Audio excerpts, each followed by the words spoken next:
Olá, como é que vocês vão, meus amigos, minhas amigas, tudo bem? Pois então, hoje nós vamos fazer um vídeo que, de certa forma, depois do vídeo de apresentação, é o nosso primeiro vídeo, propriamente dito, nesta nossa incursão pelos âmbitos virtuais da plataforma YouTube. Aqui nós vamos começar a fazer algumas reflexões e sobre elas convidamos a todos para participarem e assim como também continuaremos com os nossos podcasts que por aqui irão aparecer não raramente. Vamos trabalhar com os podcasts, continuar trabalhando com os podcasts aqui no YouTube. Mas a reflexão que eu queria fazer com vocês hoje, ela nos leva diretamente a uma palavra, que é uma palavra que de alguma maneira ela está sendo, eu não diria esquecida, mas ela está sendo pouco utilizada ou utilizada de uma forma um tanto diferente como aquela que ela possuía, com aquela acepção que ela possuía há não muito tempo atrás. A palavra é perdão. A palavra é perdão. Mas para falarmos sobre a maneira como eu pretendo hoje falar sobre o perdão, me pareceu razoável lembrar um pouco aquela história do Raskolnikov, que é o personagem central do Crime e Castigo, do escritor Fyodor Dostoiévski, que acabou, ele muito miserável, morando num quarto de pensão, que era alugado por uma pessoa usurária, uma pessoa avara, uma pessoa que o pressionava profundamente para pagar, que lhe penhorava coisas, até que num determinado momento ele, de tal forma pressionado pela vida que tinha, pela pobreza que o cercava e pelas afrontas que recebia daquela senhora, acaba matando-a com golpes de machado, não do lado de cortar, se lembram bem, mas com o dorso do machado. Ela não morre na primeira pancada, mas depois ele a mata com pancadas subsequentes, quando ela então, já caída ao solo, perece de vez. E ele encontra aquela pobre moça, Sônia, que vendia o corpo para custear a vida, e em uma conversa com ela, ele diz: matei um princípio, não matei uma pessoa, ou algo parecido com isso. E esta história do Dostoiévski, que se prestou a fundamentar livros importantes, por exemplo, de Freud e de Nietzsche, é uma história que, com muita recorrência, estudiosos da literatura fazem uso. Ela é exemplificativa de várias situações da vida nossa, dos seres humanos. Mas, de qualquer forma, o que eu queria conversar a partir deste texto com vocês é que talvez recordem aqueles que leram O Crime e Castigo, que Dostoiévski concebia tinha um conceito de homem extraordinário, aquele homem que todos devotavam alguma admiração, aquele homem que possuía uma elevação moral extraordinária, e aquele homem que, de certa forma, escapava ao código de ética habitual. Era um homem que estava livre destas possibilidades de julgamentos assodados, apressados, etc. Contudo, quando ele mata aquela senhora, cujo nome agora me escapa, a Levna, não me lembro mais o nome dela, quando ele a mata, ele se dá conta de que cometeu um crime comum, que ele não era um homem extraordinário e que a culpa o acompanharia até o fim. Ele se dá conta que a moral reinante, a moral circundante, tem uma força, tem uma capacidade de envolver a nossa psique de tal maneira que nós não conseguimos vencê-la apenas por um ato de vontade. Nós não conseguimos ultrapassar os limites da moral julgadora que é exterior a nós.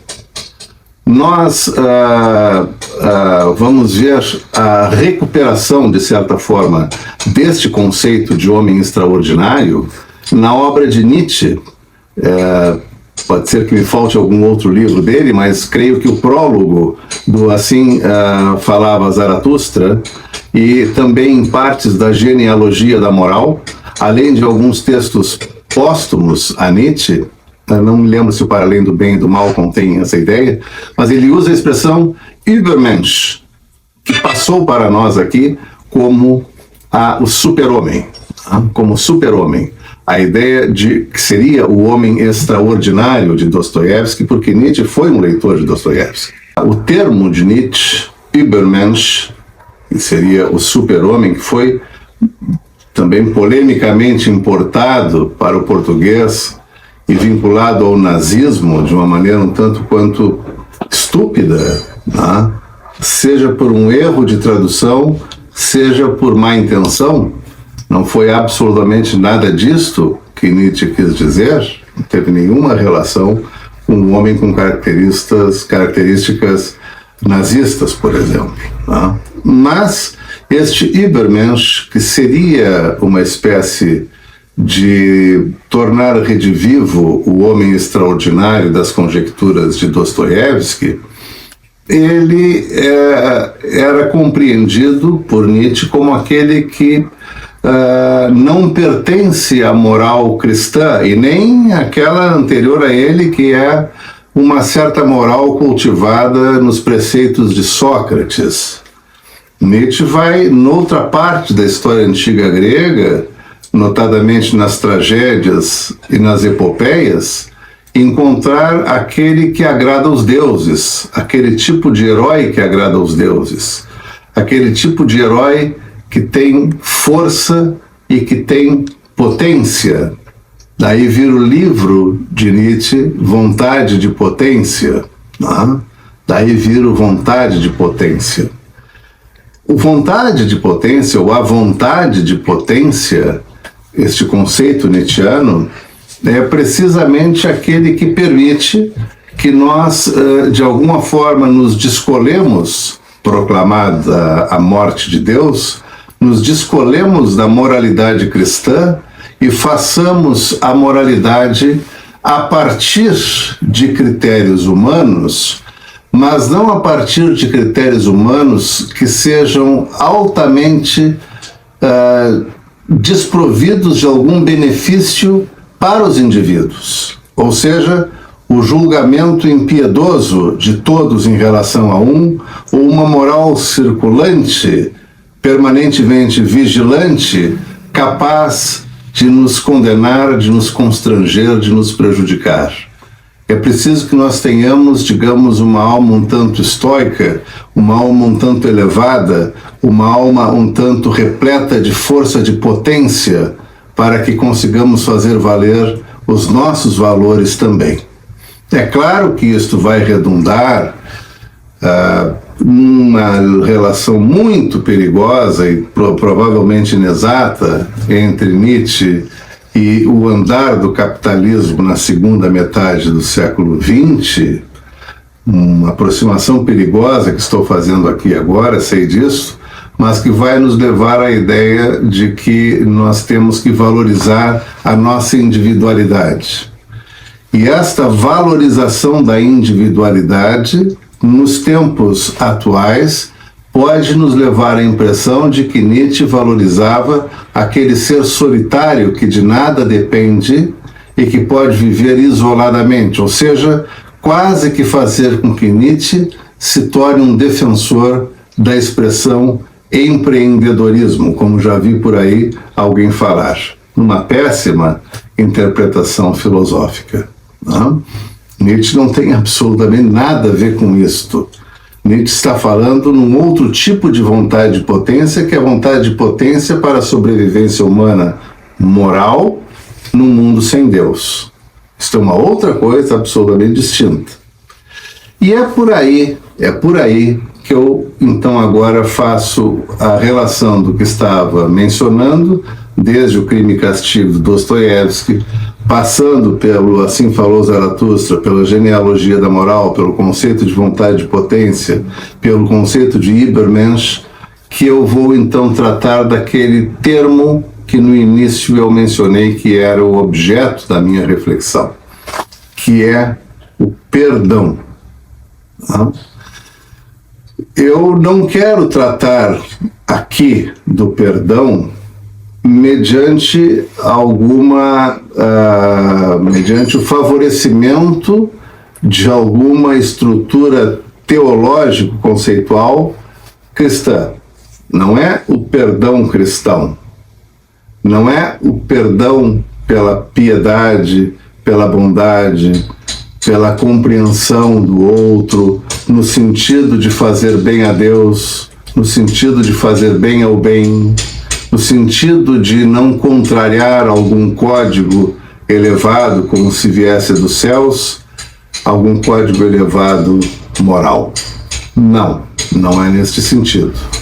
O que eu quero fazer aqui é inserir o perdão numa dificuldade de autorrealização na atualidade, pela maneira como nós estamos vivendo, notadamente sob o jugo da tecnologia contemporânea.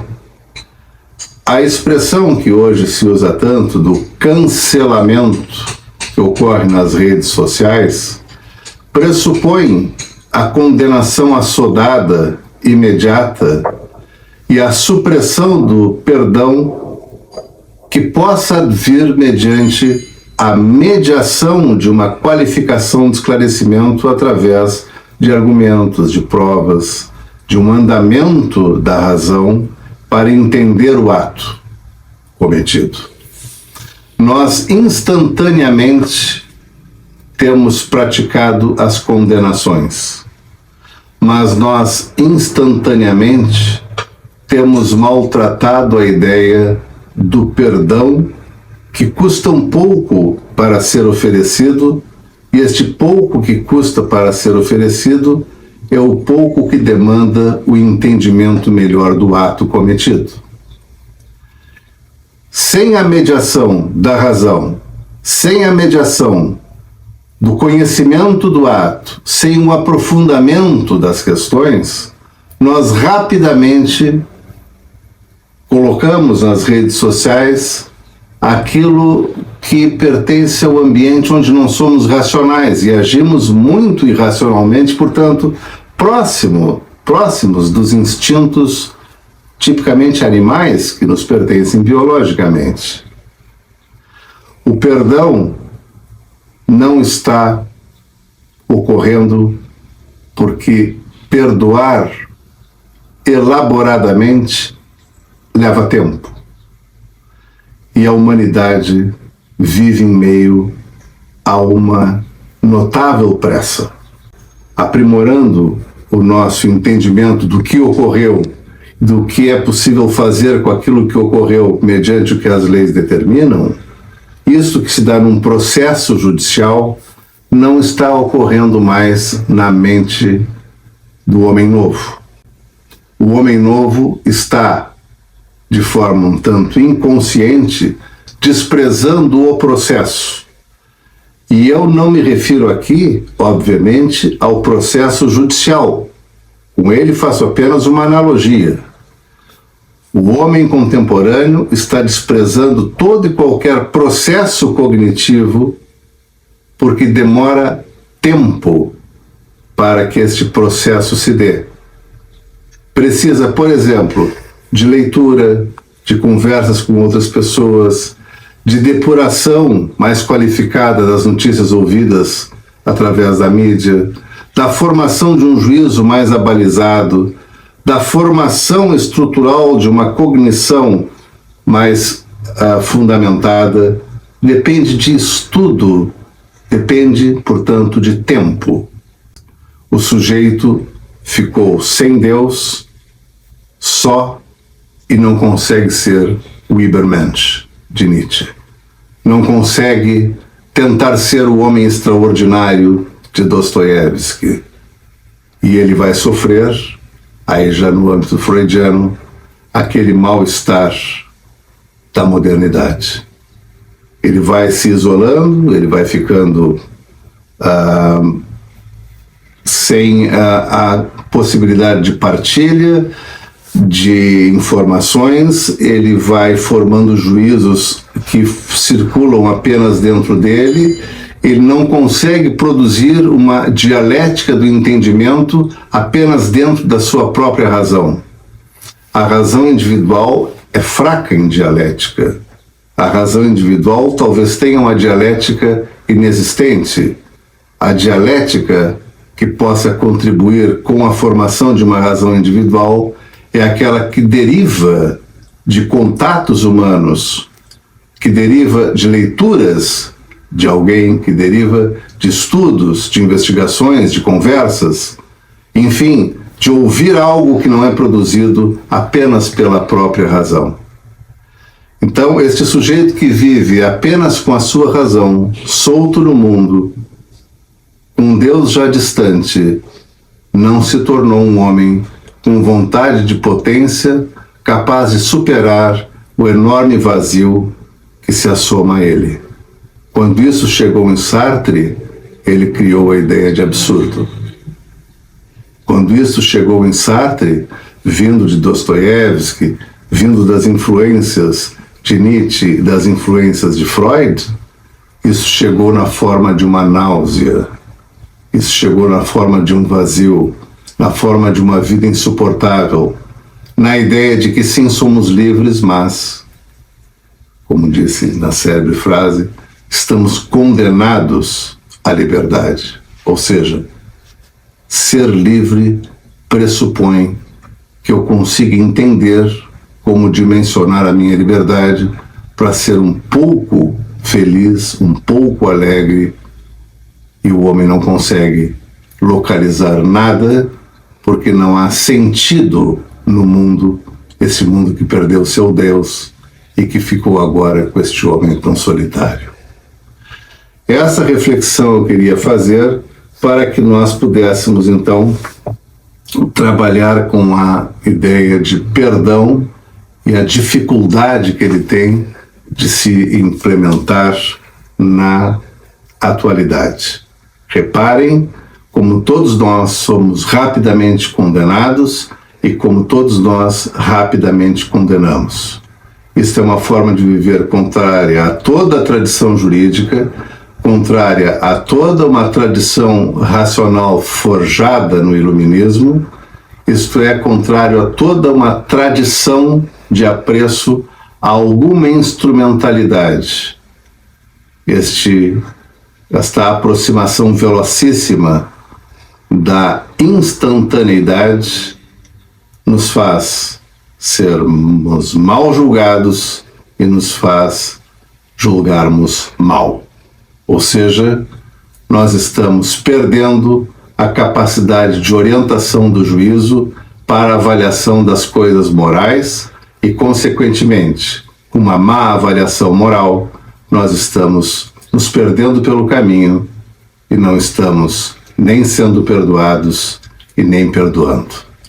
Isto é a reflexão que eu queria trazer para hoje, e nas próximas vezes que falarmos sobre moral, talvez levarmos aqui uma conversa, ou termos aqui uma conversa sobre como restaurar o perdão, ou a hipótese do perdão, mediante alguma segurança teórica, alguma segurança social e alguma satisfação individual, redunde, em linhas gerais, para um bem comum.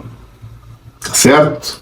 Voltaremos em uma outra oportunidade, talvez retomando esse tema. Muito obrigado, se inscrevam no canal, cliquem no sininho, contribuam conosco e vamos adiante levando as nossas considerações.